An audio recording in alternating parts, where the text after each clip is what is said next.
या ठिकाणी पाणी प्रश्न सुटल्यामुळे सगळे ग्रामस्थ खुश दिसत आहे, पण उजनीच्या पाण्याचा प्रश्न काय? उजनीच्या पाण्याचा प्रश्न, उजनीचं 2 टीएमसी पाणी माननीय रणजितसिंह निंबाळकर व शहाजी बापू दीपक आबा यांनी मंजूर केलंय. उद्याची आचारसंहिता संपल्या 2 टीएमसीचं टेंडर होणार आहे. 14 गावाला आमच्या पाणी 110% येणार आहे. हा प्रश्न मोदी सरकारनं आणि एकनाथ शिंदे साहेबांनी, फडणवीस साहेबांनी हा सोडवलेला आहे.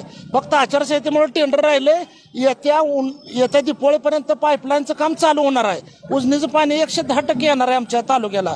पाणीदार आमदार शहाजी बापू निंबाळकर साहेब, दीपक आबा यांनी हा सगळा प्रश्न सोडवलेला आहे. मोहिते पाटलांचं तगडं आव्हान वाटतं. मोहिते पाटलाचं तगडं आव्हान अजिबात नाही. ती वारं जुनं होतं, ती वारं संपलेलं आहे. आता नवीन तरुणाला कळतंय पाणी अडवणाऱ्याला मत द्यायचं का पाणी देणाऱ्याला. निंबाळकर साहेबांनी स्वतःच्या हातानं वीर धरणातलं चाक फिरवून सांगोला तालुक्याला पाणी सोडलंय. त्यामुळे पाणी